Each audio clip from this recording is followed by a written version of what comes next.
Hey, welcome to Upcycling Dad, where we make new stuff out of old stuff we found lying around our house. Today we're going to show you how to make homemade wrapping paper for the holidays using packing paper, homemade stencils, and spray paint. For this project you will need images for your stencils, an X-Acto knife and a cutting board, a pair of scissors, a Sharpie, some laundry rope, some clothespins, spray paint any colors you want, a pair of wire cutters, 2 coat hangers, some heavy cardstock or cardboard, a roll of duct tape, some packing paper, and some rubber gloves. Okay, so your first step for making your stenciled homemade wrapping paper is to make the stencils if you don't already have some left over from another project. So we very easily went on to our computer, went on the internet, found some great images we wanted to use, a snowflake and a Christmas tree, and we printed those things out onto regular paper. Then we cut them out, traced them onto a heavier cardstock to make the stencils. That's really important because the paper is going to be too flimsy to make stencils in the way in which we're doing. I also drew a candy cane on a piece of cardboard and cut that out. And the advantage of that is that now I've got this stencil here, and I also have the negative of the stencil. So I can paint inside, or I can use this as an outline to paint around it. So I've got sort of 2 stencils in one. So here are the stencils we've now made. A snowflake, Christmas tree, and a candy cane. Then a negative candy cane, and a negative Christmas tree. The stencils we're making are what I like to call run and gun stencils. We're not taping them down on anything. We're just going to make little handles for them so that we can move quickly as we're painting.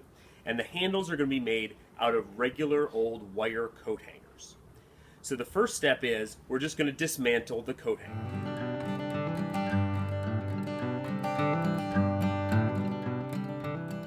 Now we should be able to make about 3 handles out of this. There doesn't have to be a specific length. Use your judgment and your wire cutters. So you're just going to come in, maybe get about 12, 14 inches, maybe a little bit less, 12 ought to do it. Cut a piece. And then go again. And cut a piece. Alright, now, here's a piece of coat hanger. What we're going to do is we're going to take maybe about 2 to 2.5 inches of it, and we're going to bend it up and make an L shape like this. Okay? Then we're going to take our stencil, in this case the candy cane, and using our duct tape, we are going to duct tape the handle to the candy cane.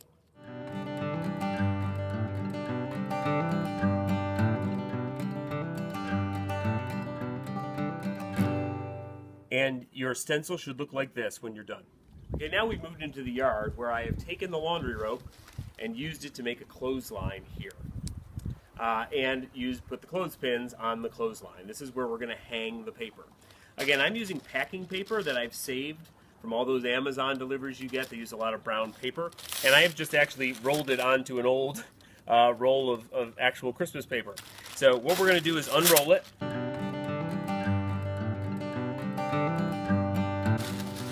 And now we're going to clip it onto the line. So especially if you're a kid, it's a good idea to wear protective gloves, a t-shirt you really don't care that much about or don't mind getting spray paint on, and something on your eyes for protection. So there are a lot of ways to paint this and make really great wrapping paper. One idea with the stencils is to actually start with just plain old white as an undercoat. And then when you put the stencil up and paint it with the next color, you'll end up with a bunch of really cool white shapes. So let's try that first.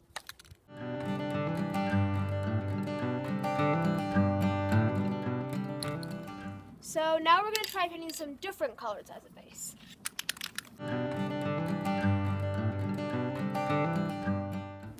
So now that this white is dry, we're going to use a snowflake stencil in the color blue.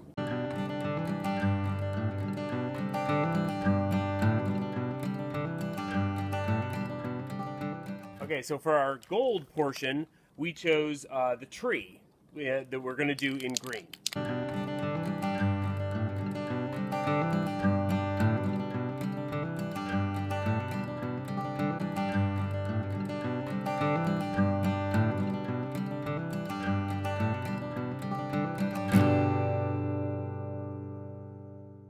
So thanks for watching Upcycling Dad.